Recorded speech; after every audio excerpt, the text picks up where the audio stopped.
Welcome to Fairfax and Favour's Quick Fire Questions. Now, today's guest is a Young Rider Gold medalist. She is a 5-star rider. It is none other than Felicity Collins. Are you ready? I'm ready. What is your favourite meal? I like a good steak and chips. Can't go wrong. You and me both. What Fairfax and Favour item is your go-to when you go out for dinner? I love the Rockingham ankle boot in taupe. I think it's really stylish and it's quite different as well. What is your party trick? Well, not sure if it is a party trick, but I'm quite good at the cereal packet challenge, which is a party game. So I like to encourage that game to come out at parties so that I can try and win. We all want to go to a party you're at now. Which bee is your favourite? Bags, boots or belts? Boots. Felicity Collins, thank you so much for playing along with Fairfax and Favour's Quickfire Questions. Thank you very much.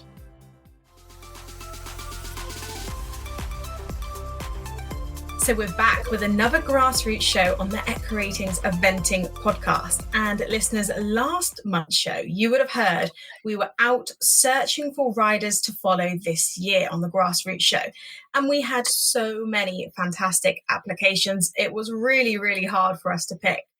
But I'm delighted to say we have narrowed it down to find our 3 riders to follow this year. We have one from Great Britain, one from Ireland, and one from the US. And we'll be kicking this show off today by having a chat to our riders. And the first rider we're going to talk to is our British rider to follow.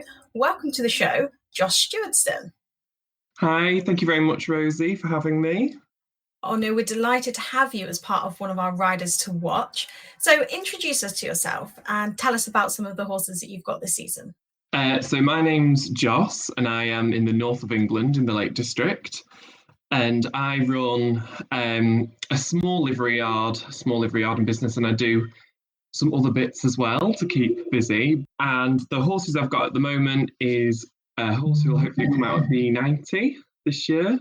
And then he's called Buddy, he's called Got It, I Do It. And then just before Christmas, I took on a little ex-racer. He's called Heartfell, and he'll probably maybe do a little bit at the end of the season. So, Buddy, you spent last season kind of getting to know each other and doing some unaffiliated events. How did that go as a whole?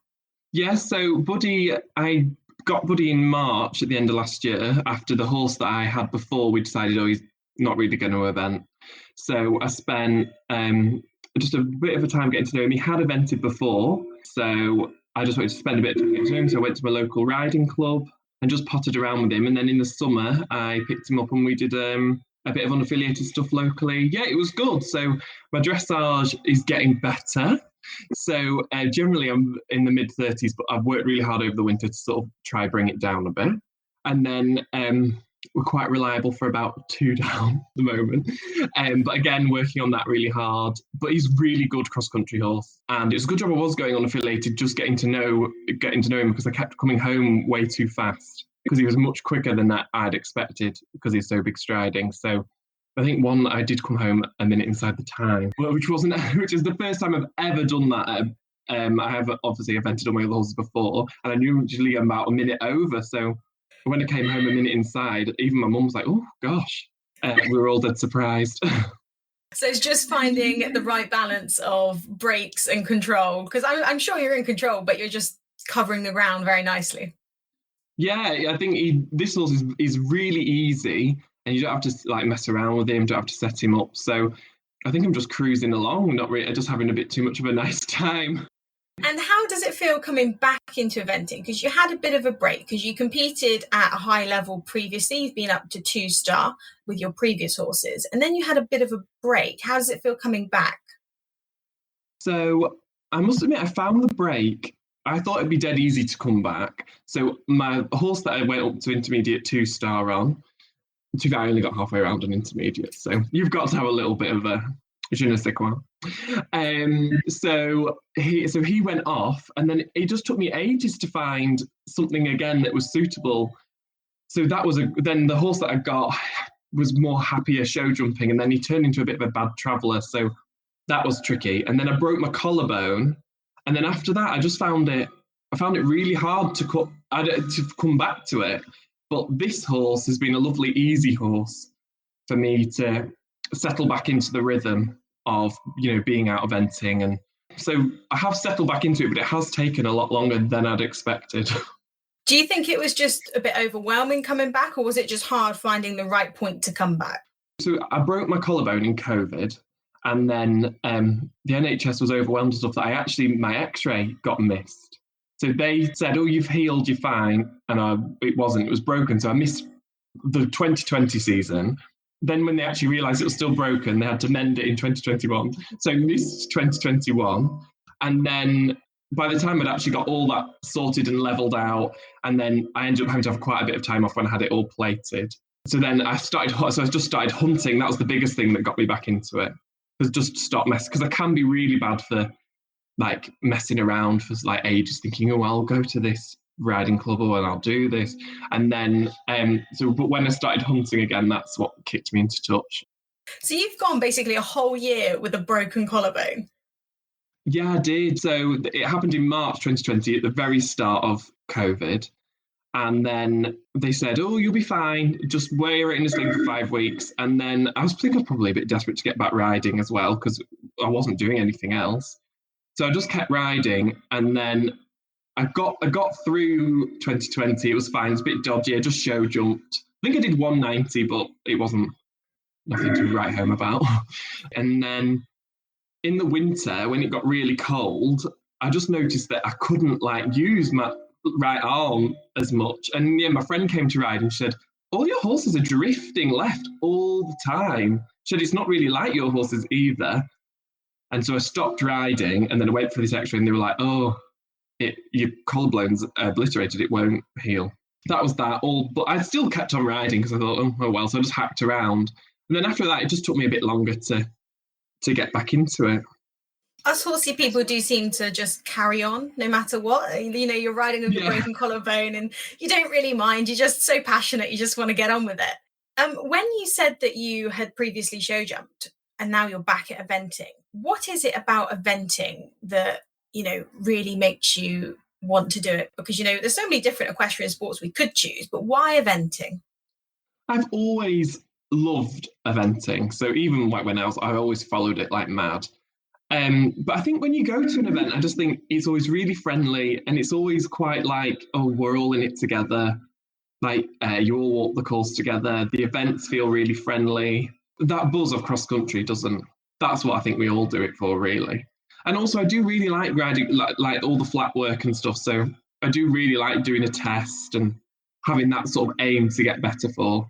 And also because I've always loved eventing. Like if you go to, although you might be at a lower level and you go to an event and you see someone who's a bit more of a star or something, it's always so, even like from when I was evented when I was 16 to now, sometimes still if I see one of like maybe Jeanette Breakwell or something, it does catch your breath a minute and think, oh gosh. It's quite a cool sport, actually, to be able to compete against some of your heroes. And actually, you know, there's very few sports you can say you've competed against the best when they're in your section at an event. Yeah, and I think maybe because I'm so far north, so when I had my other horse and I actually went further south, I was always, so maybe even just to go to Osby, which everybody else in Lincolnshire would probably think is so small, but I remember thinking, oh my gosh, that's we park next to Aoife Clarke or somebody like that, and I was thinking, this is so crazy. So I think I'm like a real eventing geek. I love the whole thing of seeing, it was fun like when you'd go to Osby and you'd see the badminton horses having their OI runs, or so I think it's like the whole thing for me, but the show jumping is just a means to an end, if I'm honest. Yeah. It's a real community, which I think is just lovely compared to other sports where we're all in it together. March is fast approaching, which is the start of the season. What will be your plans this year for your horses? What levels do you hope to take them to? So really, I used to be so ambitious and think, oh, I'll get them through the levels. But I just really this year I want to stick with Buddy at B90 and just get really, really consistent. So get sub 30 dressage and be jumping, ideally double clears. So I'd just like to be as consistent as possible. And so I'm thinking our northern events don't really start till April. So starting in April, getting consistent at 90, and then maybe if it all's looking good, maybe I'll try a 100 in the autumn. I think consistency is a really good goal because actually people underrate how hard it is to be consistent. Like, it's fantastic if you can go out and get a great result once, I'm not taking that away from anybody, but to go out and actually be consistent is a really, really difficult thing to do. So I really love that goal. Yeah. So, and then maybe at the end of the season, I might like to try and go to something that's a bit more of a venue, like like Allerton Park, something that's a bit of a park venue, just to finish on on a high. Exactly. That sounds like a fantastic plan. Well, Joss, thank you so much for coming on the show. It's been lovely to, welcome you to the podcast and hear your story. And we'll definitely be catching up throughout the year to see how you're getting on. Oh yeah, thank you so much for having me. I love the podcast, and you all keep me company when I'm looking out in the morning and stuff. So it's nice to be involved. Oh, thank you so much. We love seeing everybody, doing their horsey jobs. We've got people riding, mucking out, listening to us. It's really cool. So no, we really appreciate that. Thank you very much for coming on the show. And we'll catch up later on in the year. Thank you, Rosie. So our next guest on the podcast and our next rider that we are going to follow in 2023 is a lady from Ireland. So welcome to the show, Rolline O'Callaghan. How are you? I'm very well. Thank you very much for having me. Oh no, we're delighted that you're on the show and we're really looking forward to following your progress this year. So your main pony is a Palomino pony called Splendid Bee. So just take us back to how you came across Splendid Bee. Okay, so I've had him 18 months now, and Jane O'Flynn, who trains me and is very much my mentor and guide in everything I do, she was giving a pony club rally. She was teaching at a pony club rally, and she came across him. I had a wonderful horse called Mr. Chance. He was actually given to me as a wedding gift by my father-in-law, and he was just the absolute dream little horse. Hated dressage, but was just a jumping machine. And I bought him, just to do a few little 100 trials on, and ended up doing lots of eventing on him, and he was just the dream. And unfortunately, he started just to get on in years. We sadly actually just put him down recently. So we were sort of looking for a replacement, but it was big boots to fill because, Chance was the horse of a lifetime. And she was doing a pony club rally, and she came across Splendid Bee, and he's been wonderful. He's very different to Chance in that he's actually very good at dressage. So I've learned a new appreciation for dressage, which has been really fun to explore. Before, I sort of just gritted my teeth and trotted through the dressage tests with my eyes closed, hoping that I could stay in the arena. And with Splendid Bee, I've really been able to learn about dressage and just sort of expand that area that I've never really worked on before. So it's been great fun. Well, I must say, if anybody's out there due to get married, make sure that their father-in-law takes note, because a pony is a very, very good wedding gift. It was a very good wedding gift. And you actually had a very good season last year because you had a few wins at 100 with Splendid Bee as well, didn't you? Yeah. We had an up and down season. I suppose we had a few high points. I had a great start to the season in Torella, doing the 110 where we finished second. And that was a real personal achievement for me because it was huge and I was terrified. I thought it was the biggest thing I'd ever seen in my life. I walked the cross country and I turned to Jane and I said, Jane, are you sure we've walked the right course? Because I think we might have walked the 120 maybe, or the 115. She said, no, that was the 110. So I was absolutely delighted with that. Then the plan always was to sort of do a few 110s and then do a few 100s, not to stick always to the 110s, because, it was, and it is just slightly out of my comfort zone, so I wanted that to have, I have busy life with kids and all the rest. I want to be able to enjoy the day. Sometimes you just want to go and have an easy day. So yeah, we won a few 100s and we won a few 110s as well. And then we had a big down in Mill Street. We went down to do the 2-star in Mill Street, and I absolutely I thought I had died and gone to hell. The arena, and I'd never been to Mill Street before, and the arena for the show jumping left me quaking in my boots. So we had an absolute disaster and were sadly eliminated in the show jumping.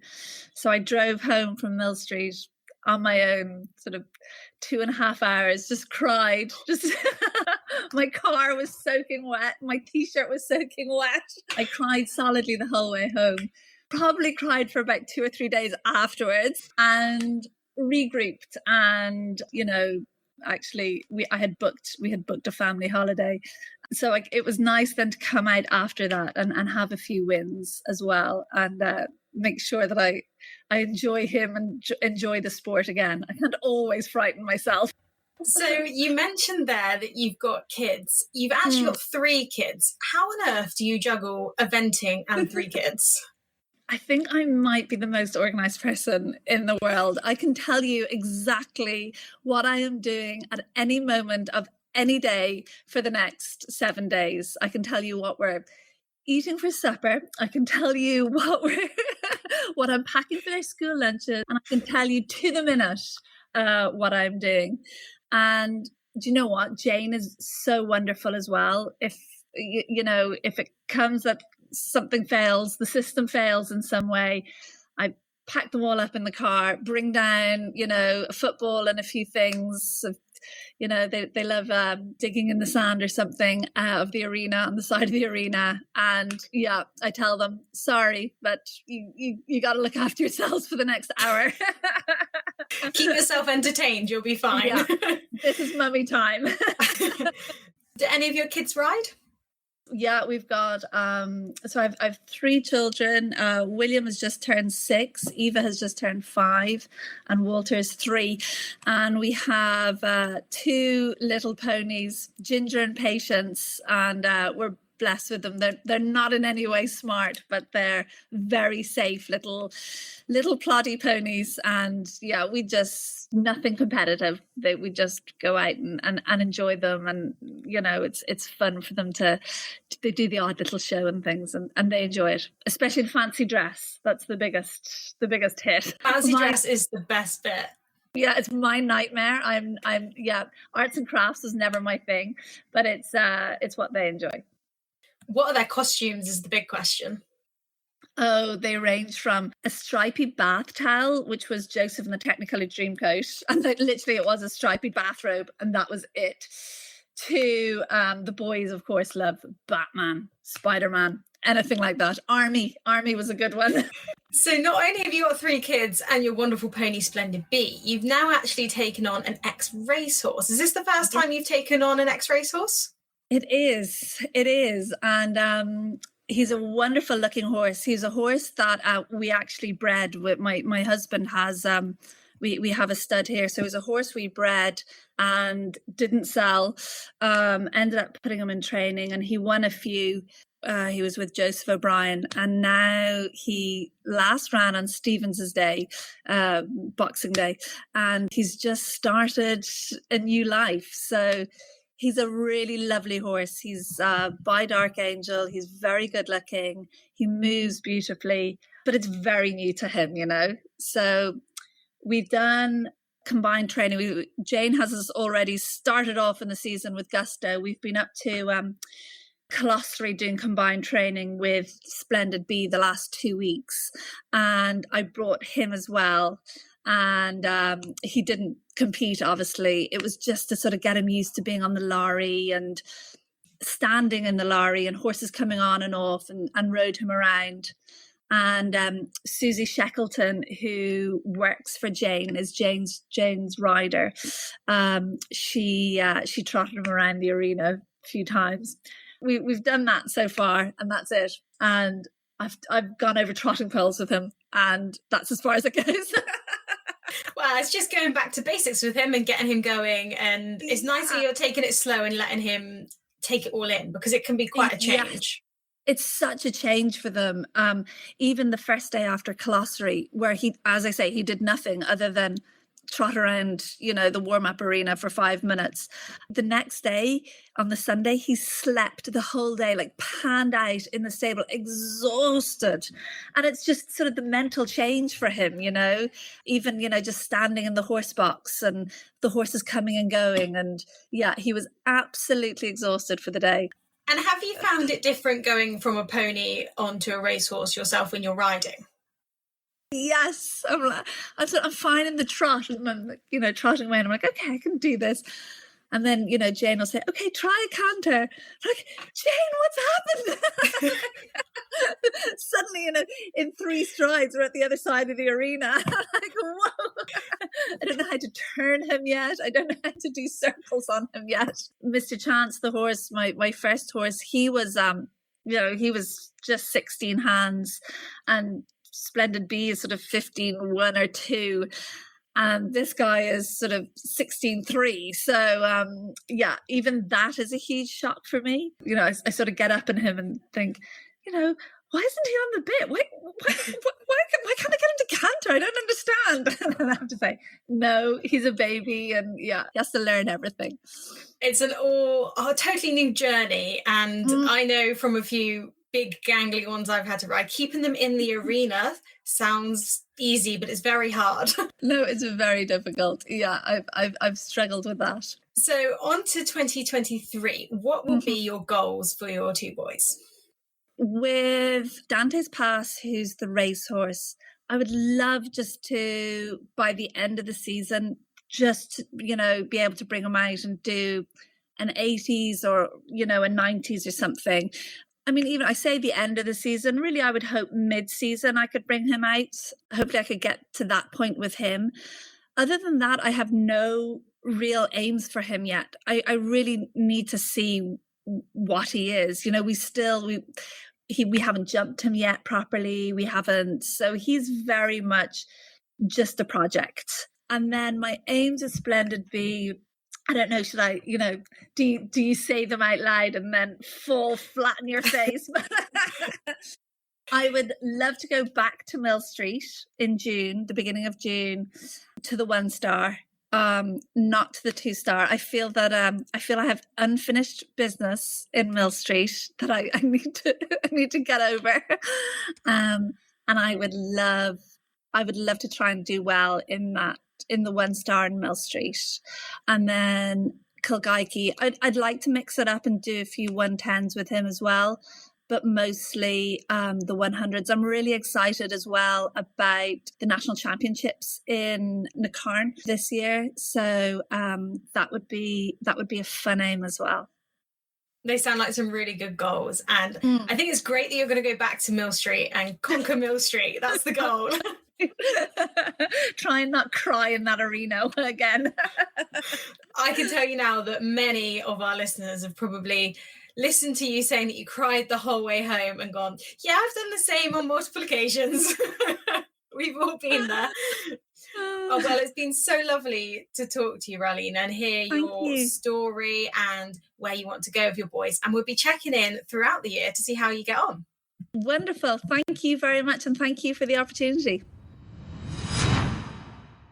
So our final guest on the podcast is our American representative. Our rider that we'll be following this year from the US is the lovely Alice Chan. Welcome to the show. Thank you for having me, Rosie. And I don't sound American, so I am a British transplant in California. Oh, it's so lovely to have you on the show. And actually, before we get started into your eventing life, give us a bit of an insight into your life and how you've had your journey over to America. Oh, absolutely. Yeah, so I was born and bred in the UK. I grew up in Leicestershire, which is, hunting country. My career took me to Silicon Valley in 1998, which has flown by. And actually, when I first moved here, I've always loved horses from the beginning. But, life, having a kid, all of those things. And so I didn't really pick it up again until the last 5 or 6 years. And at the time I was working as a marketing consultant and had a little bit more of a flexible schedule. So that was really helpful in terms of, the all consuming horse life. So, yeah. It's been a good journey for you then. Have you enjoyed living in the US? Yes. I mean, California has actually changed quite a lot in the last 25 years. But, you know, they always say you can go from like mountain skiing to beach all in one day and everything in between. And that's certainly true. And, you know, it is the land of opportunity, as it were. So there's a lot of entrepreneurship here, the startup scene with technology. Which now, of course, is much more broadly around the world. It's not just restricted to Silicon Valley, but that's kind of where I've made my career, if you will. Yes, absolutely. And it's a very beautiful place.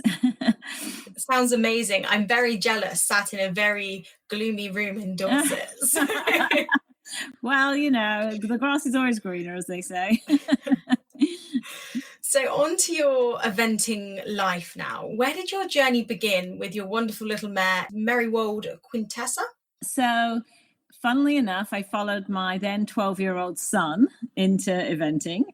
We had come to Ireland for a family holiday and I took him riding. We used to just jump on a horse whenever we could. I didn't have horses. I wasn't riding at home. And we were in Connemara. So we got on a wonderful pair of Connemara's and they were like, you know, letting us canter over the moors and everything. And he got a bit by the bug there. So we came home and we started riding, and fast forward a couple of years and he was jumping, and we went to watch a show at Woodside here in California, and I think they were running a 4-star, and he's like, I want to do that one day. And I was like, okay, well, we'll see.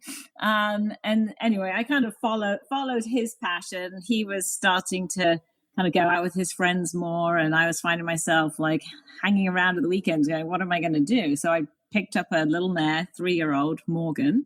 I didn't know anything about what I was doing. I mean, now I'm like, why did I buy a 3-year-old? But anyway, her and I have grown together. She'll be turning 9 in May. And as he started to event, I was like, well, I don't want to be one of those parents that just sits on the sidelines and, you know, has to kill 3 days, because actually we don't really have one-day events here. On the East Coast, they have a lot more. But if I want to run any level, I have to show up at a showground, which is probably, for the most part, 2 to 5 hours away from home. And we have to, you know, stable there and get an Airbnb or a hotel room and be there for 4 days. So it's a commitment. So, you know, and I'm not one to just sit and watch. So I started taking part. So we were a little slow to get going off the ground, but last season we competed at the American novice level, which I think is the 90s for you guys. And we ended our season doing a classic 3-day series, which is where we do the roads and tracks and steeplechase and everything. So, so we've come a long way, but green on green, I always say, is every trainer's nightmare, but there we go. How was that journey then, starting with a 3-year-old? Because like you say, it's a bit unconventional. Not most people would do it, right. But you've obviously done a fantastic job. Right. Well, you know, she had about 20 rides on her. She'd been broken by a cowboy, and he told me she was one of the smartest horses that he'd ever had to train. She's not very big. I mean, she's probably 15 hands with shoes on.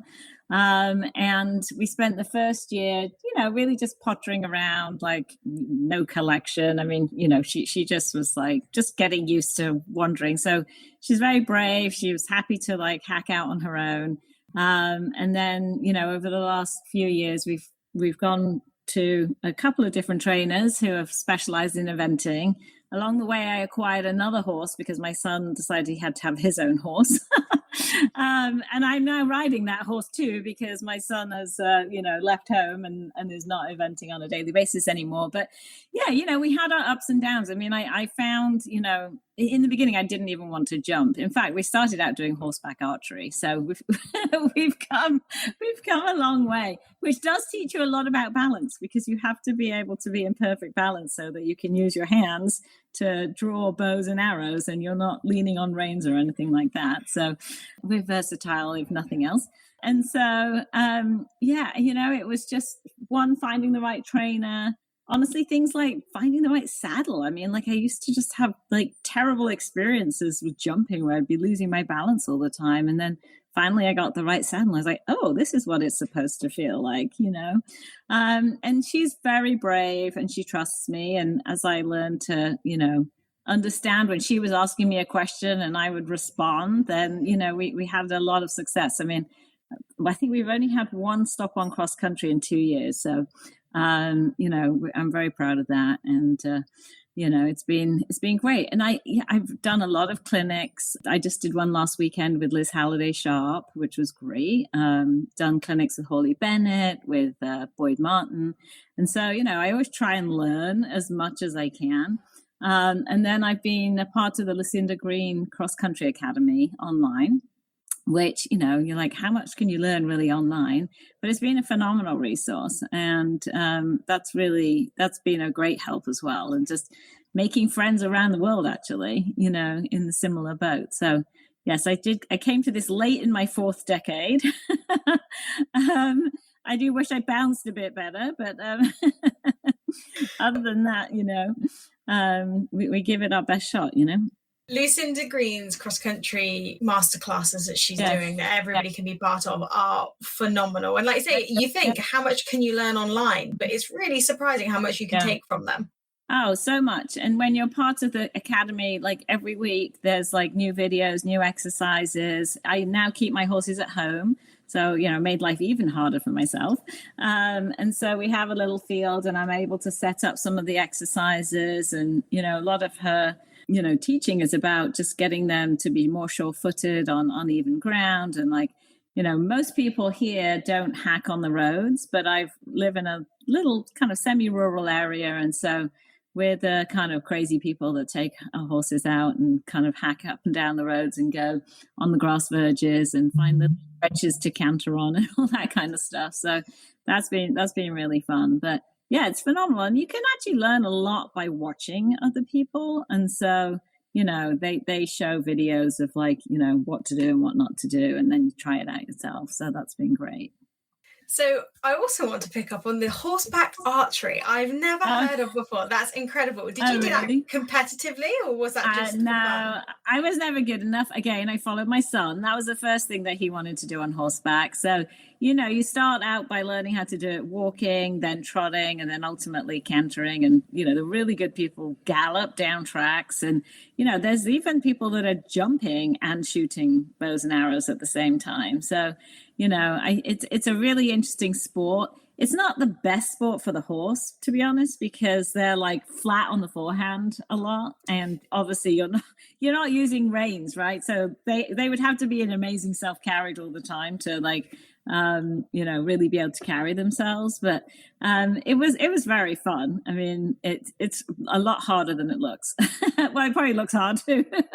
I can imagine. Like, I can't use normal bow and arrow just stood on my own 2 feet, let alone ride a horse and try and do it. I know. It was definitely very fun. Yeah, I mean, it certainly stood in good stead, you know. But yeah, I mean, so Quintessa and I have really just, you know, got everything we've learned together. And so we do have a very strong partnership, which obviously helps. And our first year competing in recognized classes was 2021.